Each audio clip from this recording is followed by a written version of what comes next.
हूँ हमारे परम पूज्य गुरुओं के गुरु प्रोफेसर BS राजपूत जी का, जो हमारे बच्चों को आशीर्वाद देने के लिए उपस्थित हुए हैं। उसके बाद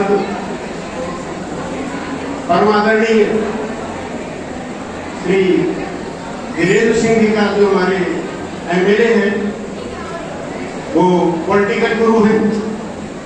वो उनको हमारे बच्चों को ज्ञान देंगे, कुछ ऐसे गुण देंगे कि हमारे बच्चे भी ऊंचाइयां छुए।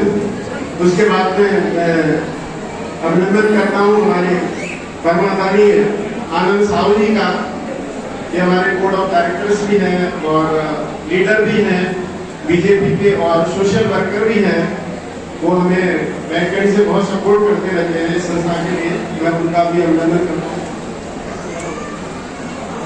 सुनील सरपंच जी से मैं अनुरोध करता हूँ, सुशील सरपंच। मैं अभिनंदन और वंदन करता हूँ परमादरणीय चेयरमैन सर का, जो इस संस्था के चेयरमैन हैं, जिन्होंने ये संस्था खड़ी की है, और वो हमारे गुरु भी हैं और हमारे चेयरमैन सर भी हैं।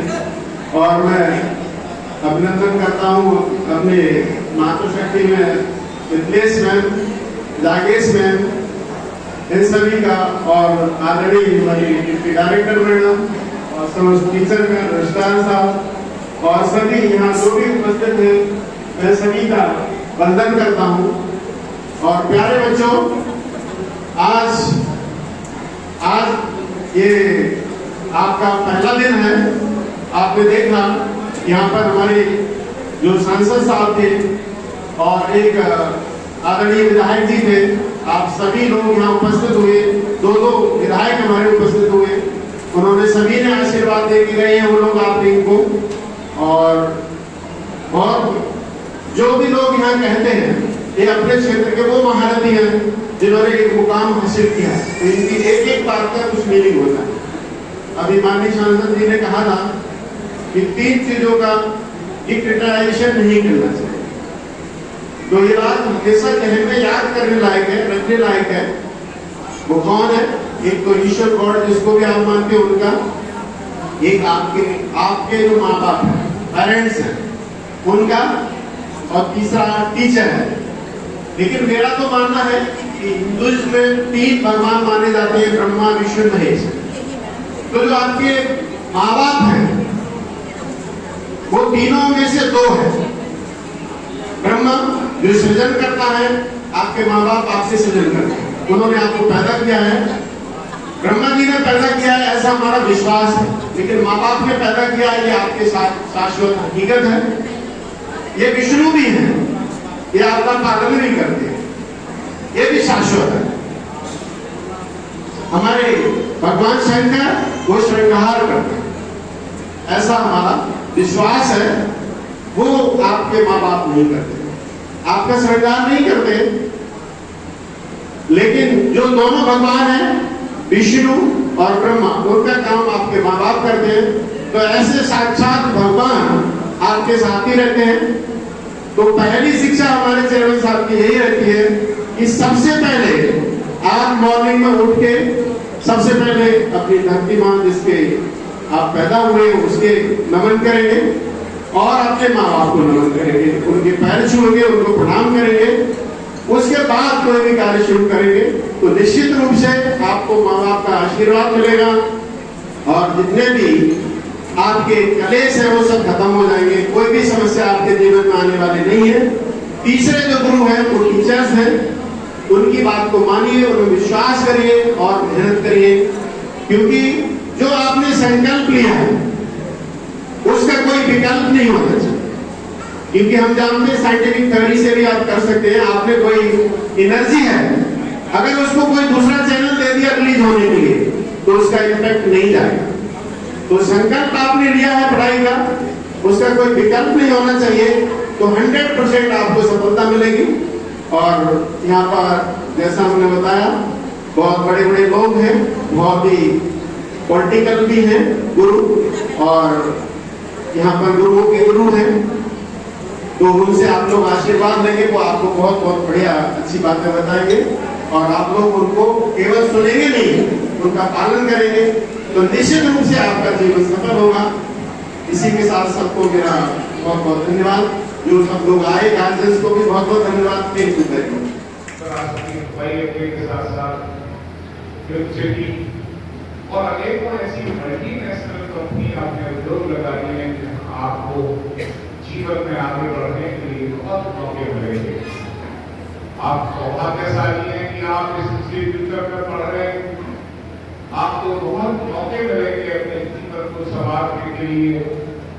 आप इस क्षेत्र का फायदा उठाएंगे, ऐसा मैं ईश्वर से प्रार्थना करता हूँ। और अंत में से महात्मा गांधी का स्मरण करते हुए लोग तो बहुत नजदीक है। जब अंग्रेजों के खिलाफ लड़ाई लड़ी जा रही थी तो उसके विभिन्न तरीके थे। वो तरीके थे साथ था। अंग्रेजों ने नमक पर भी कानून बना दिया था। अंग्रेजों ने ऐसे कानून बनाए जिससे हम विदेशी वस्त्रों की होली जलाने पर आमादा हो गए। महात्मा गांधी चंपारण में 1917 में कई तो थे वो वहां नील की खेती करने वाले किसानों का उत्पीड़न होता था।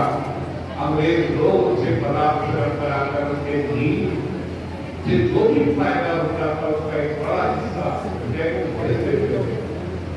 महात्मा गांधी ने वहां देखा कि किस तरीके से चंपारण के लोग नारी जीवन व्यतीत कर रहे हैं और कितनी गंदगी और दुर्व्यवस्था में जी है। इसलिए महात्मा गांधी नहीं रुके और उन्होंने एक सपना देखा और एक संदेश दिया उन लोगों को स्वच्छता का। स्वच्छता जिसे आपको अपने व्यक्तित्व में शामिल करना चाहिए। 1917 और आज का दिन अगर महात्मा गांधी के सपने को इस देश में स्वच्छता लाने के सपने को किसी ने साकार करने का प्रयास किया तो रहे हैं हमारे देश के प्रधानमंत्री।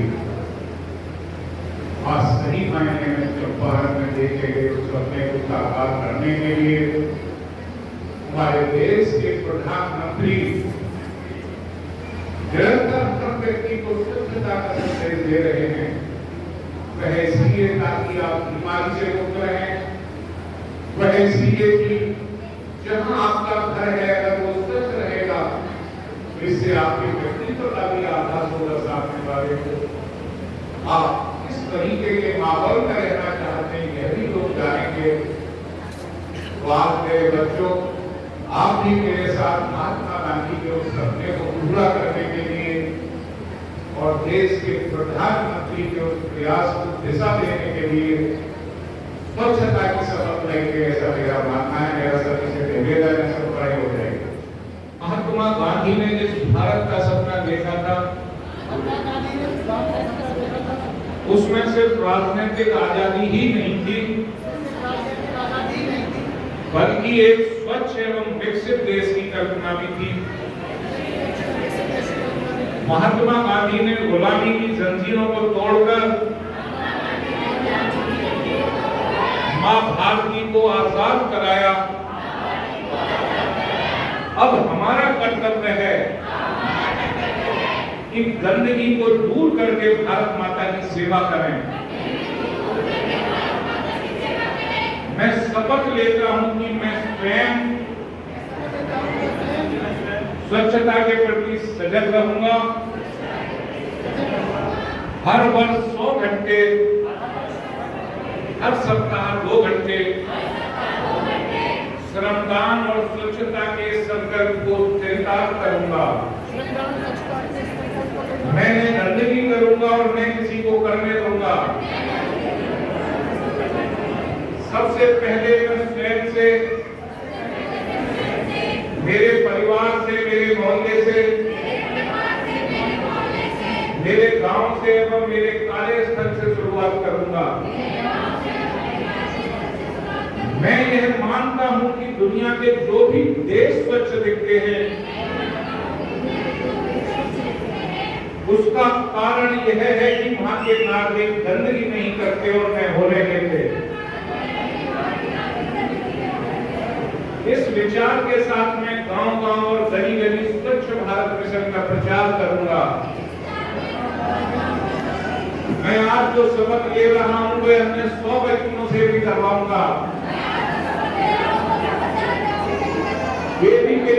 स्वच्छता के लिए 100 घंटे में इसके लिए प्रयास करूंगा। मुझे मालूम है कि स्वच्छता की तरफ बढ़ाया गया मेरा एक कदम पूरे भारत देश को स्वच्छ बनाने में मदद करेगा। भारत माता की। आप सबका बहुत बहुत धन्यवाद।